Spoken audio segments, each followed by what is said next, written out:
Yesterday, all the big television networks interrupted their regularly scheduled programming for the big season finale of the January 6th hearing, which, of course, I watched so that you don't have to, and it seemed like a rerun of the last dozen or so episodes. They did air some new, never-before-seen footage, however, which I'll show you in just a moment. But even CNN is starting to finally realize that nobody cares. What is the top issue for Americans at this point, and who is trusted on that? The top issue for Americans at this point is not the January 6th committee hearings. It is not Donald Trump. It's inflation, according to 33% of Americans. That is the top issue. And who is trusted more on the issue of inflation? The margin right here is absolutely huge. Republicans are trusted over Democrats by 19 points, and that is why, at this particular point, Republicans still lead on that generic congressional ballot. Something strange is happening, however, because it appears that even CNN is tired of hearing about January 6th. What a surprise. It's literally the only thing that they report on every day for the last almost 2 years. This is a real article. You know me, your trusted media analyst. I had to double check this. I thought, maybe it is a parody. It's actually real. Voters may care more about the cost of French fries than January 6th. Compelling new evidence. Of course, they did air some never-before-seen footage, which I'll show you right now, of Nancy Pelosi calling for violence. Secret Service said they have dissuaded him from coming to Capitol Hill. They told him they don't have the resources to protect him here. So at the moment he is not coming, but that could change. Oh, he comes, I'm going to punch him out. This is Oh, my no, moment. I would pay to see I've that. been waiting for this, for trespassing on the Capitol grounds. I'm going to punch him out, and I'm going to go to jail, and I'm going to be happy. One of the most bizarre and really kind of hilarious conspiracy theories to come out of the mostly peaceful protest that day is the one about how Trump protesters supposedly smeared poop all over the Capitol because somebody saw that there happened to be mud on the floor that the protesters had tracked in. This is from the New York Daily News, making this insane claim. And this is a widely spread claim as well. I don't know if they actually addressed it during the hearings. They probably did. The elitists in New York and Washington, D.C. apparently have never stepped foot on grass. And they don't know that even during the wintertime, especially during the wintertime, when the snow melts, grassy areas can get muddy. And some of the protesters got mud on their shoes, and then it got tracked into the building. But since CNN and the Democrats are finally starting to realize that nobody cares about January 6th, and they're tired of hearing the media constantly talk about Donald Trump 24/7 every day for the last almost 2 years, they've settled on their final talking points as the midterm approaches. If Republican wins, inflation is going to get worse. It's that simple. Oh, the economy's going to get worse if the Republicans win. Here's Operation Mockingbird asset Chris Hayes over at MSLGBT. I feel confident in predicting that if Republicans win control of one or both houses of Congress, they will do everything in their power to sabotage the economy, to best set them up to retake the White House in 2024. It's not just going to get worse because of Republican policies. They're purposely going to sabotage. Speaking of the economy, Jim Cramer is basically the Brian Stelter of financial news over at CNBC, the fake financial news network. And this is what he had to say back in March.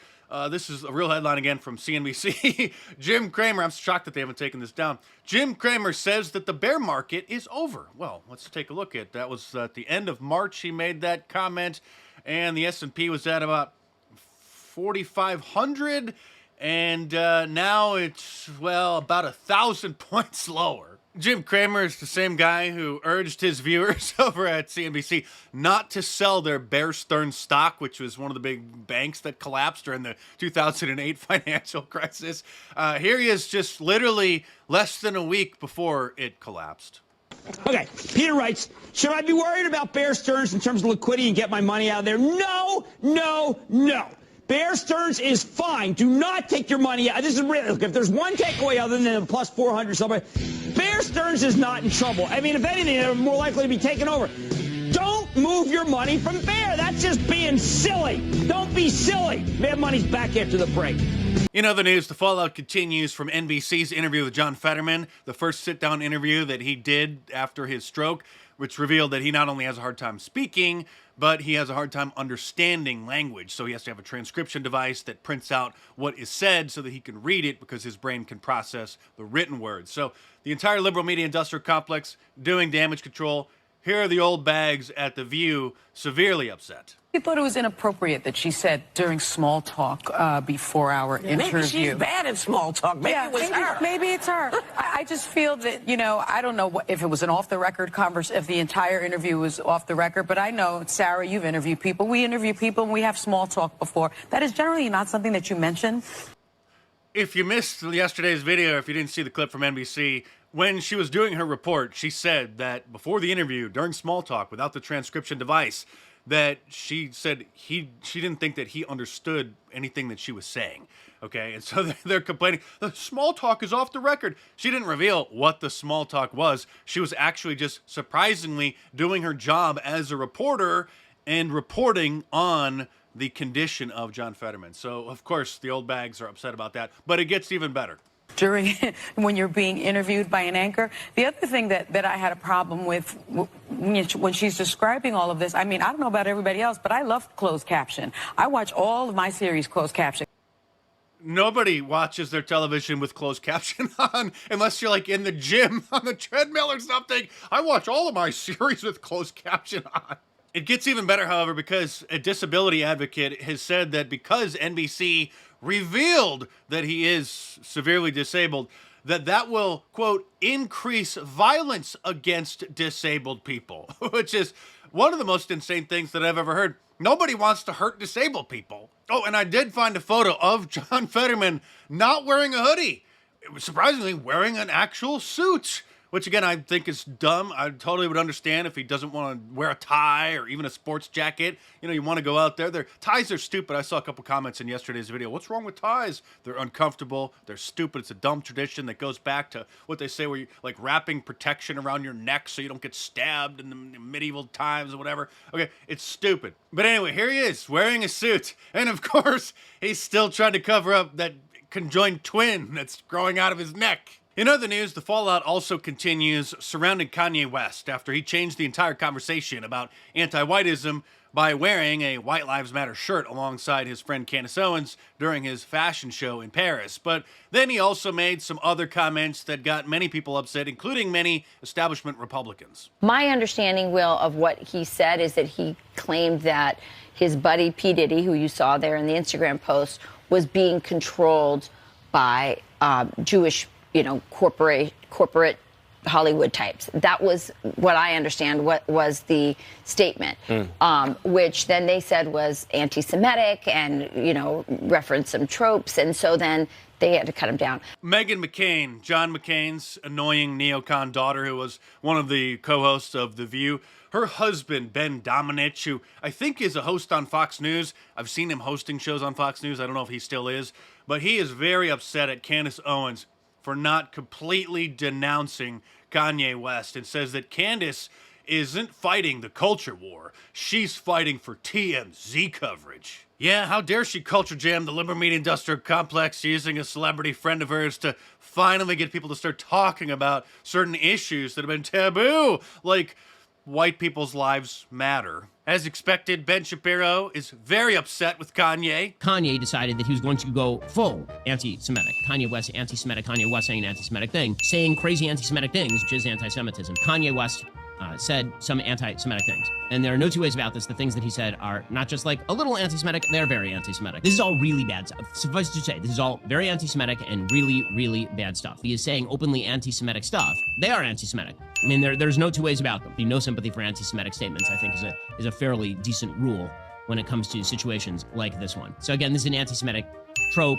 that basically you can't say bad things about Jews. Kanye also just did an interview with LeBron James for a show on HBO called The Shop Uninterrupted, which was interrupted and censored. And they say that they're not going to air that interview anymore because Kanye West made certain statements that they deemed to be hate speech. You may have heard that Chase Bank decided to close Kanye West's account, and Candace Owens unfortunately gave the impression that it was because of the recent comments that he had made, although they made that decision to close his account prior to him even wearing the White Lives Matter shirt because he apparently was insulting the bank itself, so they decided to close his account. So they are closing his account.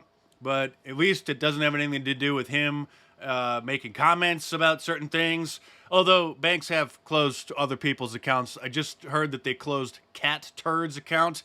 I don't know much about Cat Turd, but it's a popular Twitter account. President Trump has retweeted them several times, and their bank is being closed. Also, as I've reported before, Gab has had, I think, 4 different banks close their business accounts now. Gab.com, the Twitter alternative, the free speech Twitter alternative. Again, it doesn't have an app, so you have to go to gab.com, and then you can save the website on your home page or your home screen on your phone, and then it'll function just like an app. So they are canceling people's bank accounts here in the United States. And I know that many of you expected or hoped that I would launch my own White Lives Matter shirts, and I tried, but of course my t-shirt distributor said absolutely not, as I knew that they would. I don't know of any major or even small online outlet that will allow the sale of such an innocuous shirt. And eBay won't even allow the sale of used White Lives Matter shirts. If somebody just happened to get their hands on one somewhere, you can't even list it for sale on eBay. Of course, eBay and everyone else allows Black Lives Matter, Latino Lives Matter, Asian Lives Matter shirts. eBay even allows a No Lives Matter shirt, but nobody will allow a White Lives Matter shirt. And Candace Owens is right. The White Lives Matter shirt that Kanye and her wore at the Paris Fashion Show exposes the hatred towards white people, which again is called anti-whiteism. I do have many other awesome designs, however, at my online store at markdice.com, or click the link in the description below. And John Fetterman, if you're watching, you can get all of them also available in a hoodie. So just click on whatever design you want and then scroll down a little bit, and you'll see that there are various different options available. You can get many of them on mugs, on hoodies, even some women's designs available now, some stickers, and some long sleeves. So there you go, John Fetterman. So order yourself an Ultra MAGA shirt, a climate change shirt to illustrate how the climate changes, or any of my awesome designs, all available in a t-shirt, long sleeve, and a hoodie, and a whole bunch of different colors as well. So head on over to markdice.com or click the link in the description below and check them out.